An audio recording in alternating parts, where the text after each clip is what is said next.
안녕하세요. 오늘은 11월 11일 복된 아침입니다. 오늘도 변함없이 하나님을 사랑하는 모든 성도들에게 하나님의 은혜와 도우심이 오늘 하루도 가득하시기를 바랍니다. 오늘 주신 하나님의 말씀은 사사기서 5장 19절부터 31절까지의 말씀입니다. 오늘 본문도 어제 본문에 이어서 여선지자 드보라와 바락이 시스라와의 전쟁에서 큰 승리를 거두고 난 후 하나님의 볼린 감사와 찬송시 후반부를 다루고 있습니다.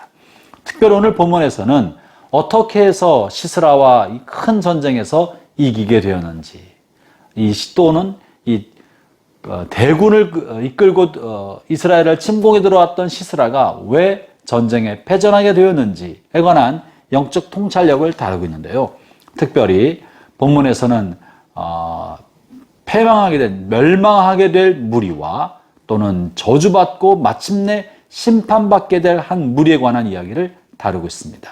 이것은 마치 인생을 살아가는 동안에 우리가 영적 전쟁의 삶을 살아갈 때 심판받을 사람, 그리고 또 패망할 사람들이 어떤 류의 사람인지를 보여주는 중요한 영적 통찰력을 주고 있습니다. 먼저는 이 철병거 900대를 이끌고 대군을 거느리고 이스라엘 침공했던 시스라가 어떻게 멸망하게 되었을까? 왜 그가 패망해버리고 살아 돌아가지 못했을까? 본문은 이렇게 말을 합니다. 19절과 20절을 제가 읽어보겠습니다. 왕들이 와서 싸울 때 가나안 왕들이 무기또 물가 다한악에서 싸웠으나 은을 탈취하지 못하였도다. 별들이 하늘에서부터 싸우되 그들이 다니는 길에서 시스라와 싸웠도다. 시스라는 자신이 가지고 있는 큰 무기, 그리고 강력한 대군을 가지고 이스라엘 침공에 들어왔을 때 승리를 장담하고 있었습니다. 이 철병거를 이길 사람들이 없다고 확신하고 있었습니다.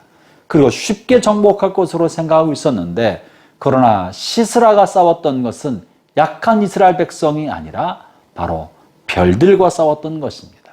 하늘에 있는 별들과 싸우고 있다는 사실을 몰랐던 것이죠. 별들은 뭡니까?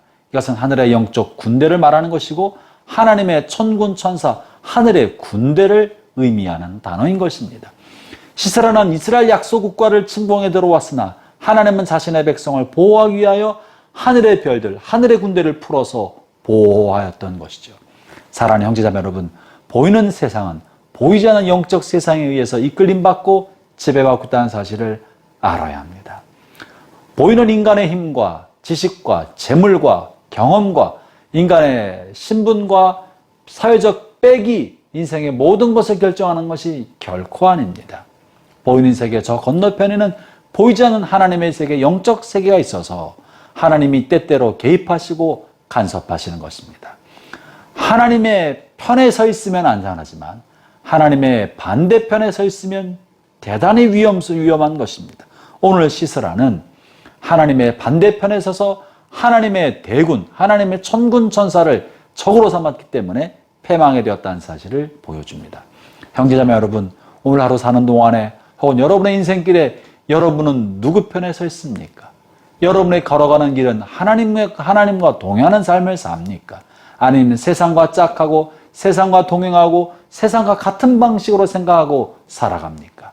오늘을 큰 유익이 있다 할지라도 만약 여러분의 삶이 세상과 같은 주파수로 파동을 하고 세상 편에 서 있었다면 여러분의 길은 패망의 길로 걸어가고 있다는 사실을 잊으면 안 됩니다.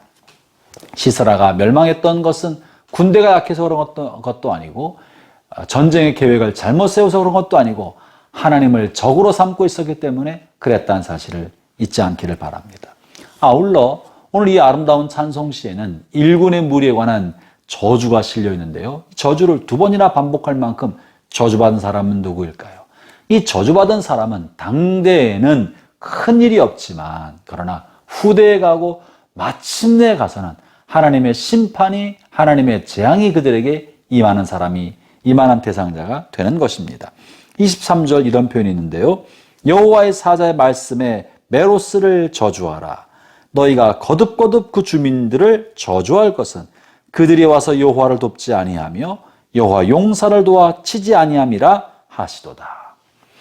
이것은 그냥 드보라의 개인적인 분노에 의한 저주가 아니라 본문에 의하면 여호와의 사자의 말씀에 메로스를 저주하라. 하나님께서는 메로스라는 집단의 사람들을 저주하고 계시다는 겁니다. 왜 그들을 하나님이 저주하셨을까요? 하나님이 저주하시는데 살아갈 사람이 어디 있겠습니까? 하나님이 재앙과 심판을 작정하셨는데 피해갈 수 있는 지파가 어디 있겠습니까?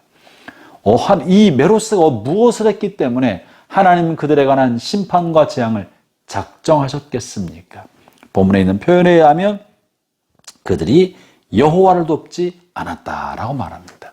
이 메로스가 누군지 우리는 정확히 알 수 없으나 학자들이 유추하는 바에 의하면 기손강에서 전투가 벌어지고 있는 그 유역에 있었던 사람들을 말하는 것 같습니다. 그들에게 아마도 드보라와 바락이 아마도 드보라 그러지 않았을까 싶습니다. 이 전쟁에 참여해서 도와달라고 요청했던 것 같습니다. 그런데 그들이 이스라엘을 돕지 아니하고 이 전쟁을 모르는 척 하였던 것이죠. 방치하고 방임하고 뒤로 물러섰던 것입니다. 왜 그랬겠습니까? 시스라의 군대가 워낙 강한 군대였기 때문에 시스라의 반대편에 서서 이스라엘을 돕는다는 것은 죽음을 의미한다고 생각했을 거예요.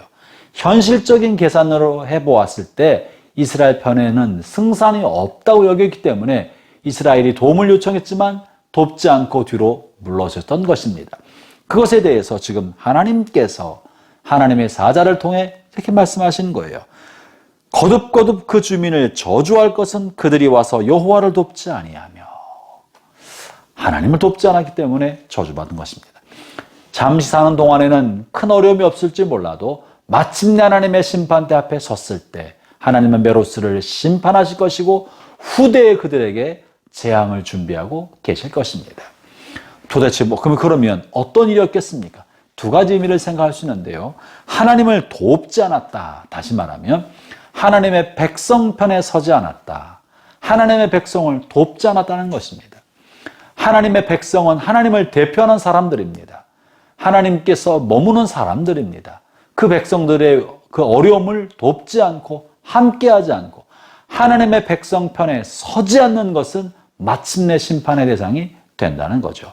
형제자매 여러분, 우리의 인생을 살아가는 동안에 여러분은 누구 편에 있습니까? 하나님 편에 선다는 것은 하나님의 백성 편에 서는 것이요, 하나님이 하시고 있는 일에 자신을 동참하고 헌신하여 그 일 편에 서 있는다는 것입니다. 하나님께서 움직이시는 곳에 자신의 삶도 함께 드리는 것이 하나님 편에 서는 것입니다. 하나님이 일하실 때 뒤로 물러나 있으면 현실적인 계산과 안일한 삶 때문에 뒤로 물러나 있을 때 하나님 그들에게 죄 없다고 말하지 않으신다는 거예요. 또 한 가지 생각해 볼 것은 본문에서 하나님을 여호와를 도와 용사를 치지 아니함이라. 이것은 용사를 치지 아니하였다. 내가 보기에는 강한 적이라 내가 감당할 수 없다고 생각할 만한 그 대상. 그러나 그들이 약한 이스라엘 백성을 괴롭히고 있을 때 이스라엘을 돕지 않았다는 거예요.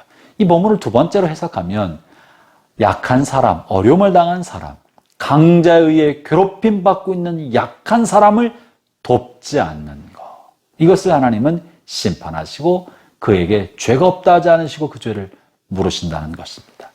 형제자매 여러분, 메로스를 두 가지로 생각해 보았어요. 하나는 하나님이 하신 일에 동참하지 않는 사람이요. 또 하나는 강한 사람에 의해서 괴롭힘을 당하는 약자를 돕지 않는 사람이요. 이런 사람들은 하나님 보시기에 죄 없다 할 수 없고 마침내 하나님이 그들을 심판하시고 재앙을 내리신다고 말씀하십니다. 형제자매 여러분, 올 하루 살아가는 동안에 하나님 편, 하나님의 사람들 편에 서기를 바라고 약한 사람들을 도와 그들을 위기로부터 벗어나게 하는데 쓰임받는 하루 되시기를 바랍니다. 기도하겠습니다. 하나님 아버지, 우리의 생애가 현실의 이익에 흔들리지 않게 해주시고 죄악의 유혹에 넘어지지 않게 해 주옵시며 비겁하고 비굴한 생애를 살지 아니하고 하나님 편에 서며 하나님이 도우시는 약자 편에 서며 하나님이 일하시는 하나님의 역사 편에 설 수 있도록 그렇게 쓰임받는 우리 하루 될 수 있게 주옵소서. 예수님 이름으로 기도합니다. 아멘.